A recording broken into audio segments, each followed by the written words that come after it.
Hey guys, my name is Jenna. Welcome back to my channel, Jen the Librarian. Today I thought I would do the 25 bookish facts about me video because I think it's a good time for me to do this because my channel is so new. So without further ado, let's get started into these 25 facts because I have a feeling that I'm going to ramble a little bit as we do. So these are 25 bookish facts about me.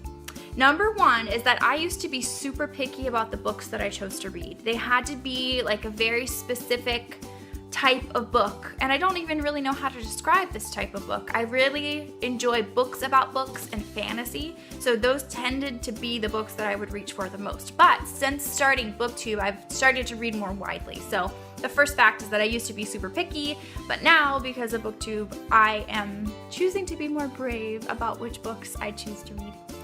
Number two is that fantasy is my all-time favorite genre, hands down. Always has been and probably always will be. I just really enjoy it. Number three is that Belle, Princess Belle from Beauty and the Beast, helped me to embrace my bookish self, and I actually have her on my tree. She's right here. I love her so much. She will forever be my favorite for all time. Love Princess Belle. Number four, I love the covers of books that don't quite meet the edge of the book, if that makes sense. So for instance, I have an example right here. So this is The Invasion of the Tierling by Erica Johansson. Really excited to read this, hopefully in January. But you see how the cover of the book doesn't quite meet the edge. And usually there's a picture behind these covers. A lot of people don't like these, but for whatever reason, I just do. I just really enjoy them. So that was number four. Number five is that reading in the car for too long makes me nauseous. I really wish that I could read in the car, but I just can't. I'm probably good for about half an hour, but then my head starts to hurt and I can't do it. Number six, as a librarian, I use BookTube not only for myself to get personal recommendations, but I use BookTube to help me decide which books to order for my department. I'm a children's librarian, for those of you who might not know. So BookTube has been a really great resource for me as far as choosing what books to order. Number seven is that I really need to read middle grade books and other children's books right now, because right now I've been reading a lot of YA, which I'm not complaining about, but I really need to read some younger grade level books because I need to be able to make better recommendations for those younger kids. Number eight is that I can't stand mass market paperbacks. I feel like everybody agrees with me on this. If you love mass market paperbacks, I would love to hear your thoughts on that because I just don't understand them. I get why they exist, I guess, is that they provide a cheaper, smaller option. Are they cheaper to make? I really am not sure. But they're just fat and tiny, and the print is tiny, and it's really hard to open them all the way because you can't open them without cracking the spines, and I just can't stand them. Number nine is that I love library dust jackets. So these clear plastic covers that we put on books, I love them because for whatever reason, I really enjoy reading hardbacks with these library dust jackets because I have to take the jackets off of hardcover books when I'm reading them. I cannot stand to have it on the book because it slides around, it gets on my nerves, so I carefully will place it away so I don't damage it while I'm, reading or whatever. But it's just, I love the library ones because they keep it safe and snug onto the book while you're reading, and they are kind of noisy, like when you open them, like, can you hear that? Probably. So a lot of people don't like these, but I don't mind them. I just don't. Number 10 is that my wedding was slightly bookish themed. We didn't really have a set theme, but it was kind of like once upon a forest, I guess. I had a lot of forest and green elements, but I also had like the tables in my reception, for instance. So the guests would come in, they would pick up, instead of a place card, it would be a bookmark. So on one side of the bookmark was their name, and the other side they had the name of a book. And then they had to go find their table with the name of that book, and it would be a little picture frame with the cover of a book. And it turned out really, really well. It was super cheap to do, and I was just really proud of how it turned out. It just looked really pretty. Number 10 is that when I'm reading, I have to be constantly touching the pages. Like, I take my hand and I'm just like constantly like touching them and like rubbing them. Is that really weird? I don't know. I think I have a habit of I have to be constantly like doing something with my hands. So is that weird? Like, I'm just constantly like, oh my gosh, like I'm touching the page. Let me know if that's weird or if you guys do that, so I know that I'm not alone in the world. That was number 11. Number 12 is that when I was younger, I could read about 4 to 5 books at a time, and now I cannot do that. I have to focus on one book at a time. Maybe one book and then a different audiobook at the same time, max, but I really just have to do one at a time now, and I just prefer now to focus on one book. Just give it really my whole attention. Number 13 is that I do not like butter soft covers. They feel weird in my hands and I just don't like it. So for instance, I have an example. This is The Storied Life of A.J. Fickery. I haven't read this yet. I'm excited to read it. But the cover, and if you have, or if you have held this particular edition before, you know what I'm talking about. It's just really soft and you would think that I would like it, but I don't. It feels weird in my hands. So that brings me to my next bookish fact, which is number 14, is that my favorite type of cover is this slightly metallic cover with a little bit of like a texture to it. I don't know. This is The Winter People by Jennifer McMahon. Again, a book that I have not read.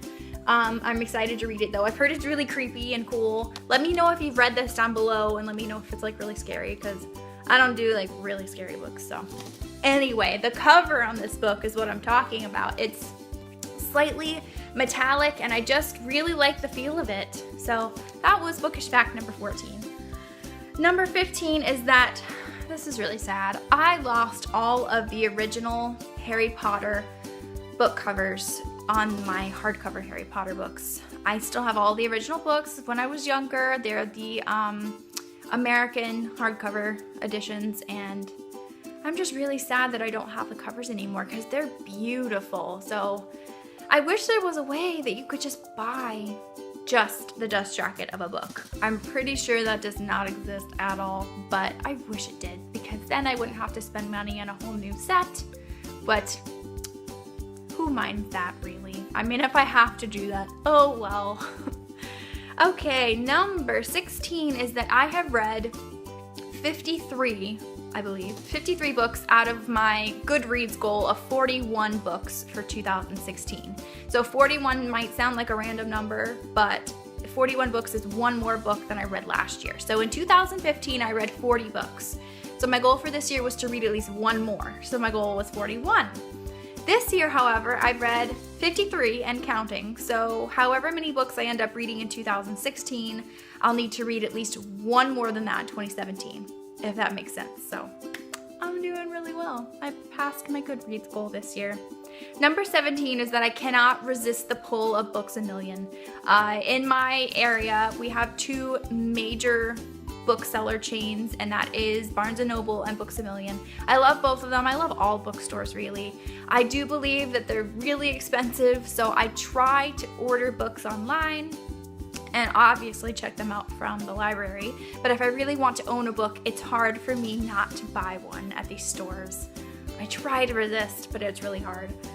Number 18 is that I don't know where I got my love of reading from. Nobody in my family is as much of an avid reader as I am. I was borderline obsessed with books when I was little. I read them all the time. And I think it might be because I was an only child for the first 11 years of my life until my dad remarried and I got a stepbrother. So I think during that time I dove into books and I was kind of shy. So it was easy for me to become a young reader because I had my books, whereas I didn't have any siblings and things like that. So perhaps that's where it came from. I'm not sure. But yeah, that was number 18. Number 19 is that I am a Ravenclaw, and I'm also a Pukwudgie, and I have a dolphin Patronus, which I'm super excited about because I love dolphins. Number 20 is that I prefer paperbacks to hardcovers generally. I do think that hardcovers look nicer on the shelf most of the time, and there's just something about a really nice new hardcover book. But paperbacks are cheaper and they're just easier to hold, and I just really enjoy them. Bookish fact number 21 is actually my favorite book of the Bible is Philippians currently. I read it, I want to say a few months ago. I've been slowly going through the New Testament just personally, and I really liked reading Philippians. Sorry, the sun just got super bright as I'm talking, so we'll see how this looks as I'm editing. But anyway, so Philippians really just touched my heart when I read it a few months ago, and it just really struck a chord with me. So yeah, that was bookish fact number 21. Number 22 is that I definitely do judge books by their covers. If a cover attracts my attention, I'm, probably gonna read it. Number 23 is that I am a huge mood reader, so sticking to monthly TBRs is probably going to be hard for me. I've never assigned the books that I want to read for myself every month. I have done big goals that are kind of vague, so I really love the Goodreads goal because it's really just an amount of books that I like to read. So as far as a TBR goes, it's going to be interesting because I've never really told myself, okay, I'm going to read this book, this book, and this book this month. So we'll see how that goes. Number 24 is that if I could pick just any fictional world to live in, it would be Middleearth. I'm obsessed with Lord of the Rings, as I've mentioned in past videos. And actually, I wanted to show you guys my notebook that I'm looking at right now. One of my best friends, Annie. Hi, Annie, if you're watching this. She bought this journal for me a few years ago, and I've been saving it for something really special. So I decided this would be like my booktube notes journal and like my reading journal, things like that. But anyway, so back to Lord of the Rings. This journal is, if you can see it, it's Thorin's map from The Hobbit. So you can see there's Smaug at the bottom, and he's also at the top, and you can see the Lonely Mountain, and it's just really pretty. It also came with actual, like, Thorin's map was inserted into the back, but I took it out, and I'm planning on framing it because it's just really pretty. So that was number 24. And number 25, I have chosen to give some shout outs to some of my favorite booktubers, my current favorite booktubers anyway. I mean, it changes all the time. I'm discovering new people all the time and meeting new people on here. But right now, and at least like the past couple of weeks, these would be the booktubers that I just get really excited when they upload a video. And I'm binge watching all of their videos, and they have similar reading tastes to me, and I just enjoy watching them talk about books. So the first one, these are not in any particular order. The first one is Heather from Bookables. She is so sweet and funny, and I really enjoy her obsession with Gilmore Girls because I love them too. I'm also going to mention Molly from Molly Reads. I love her channel. Katie from Life Between Words. She's really sweet, and we have recently bonded over our shared love of Kate DiCamillo. So hi, Katie. The next booktuber that I love is Reagan from Peruse Project. Love her channel, and I have for a really long time. And the last one I'm going to mention is Jen from Mrs. Hembry Reads. I love her channel. I've just recently discovered it. So yeah, those are going to be the 25 bookish facts about me. I hope you enjoyed it. If you like this video, be sure to give it a thumbs up and leave a comment down below and maybe like a weird bookish fact about yourself. So I mentioned a couple of weird ones for me. At least I think they're weird. So yeah, just leave a comment down below of something that's really weird about yourself that's related to books if you have anything. So I hope you guys are having a lovely day, and I will see you soon with my next video. Bye!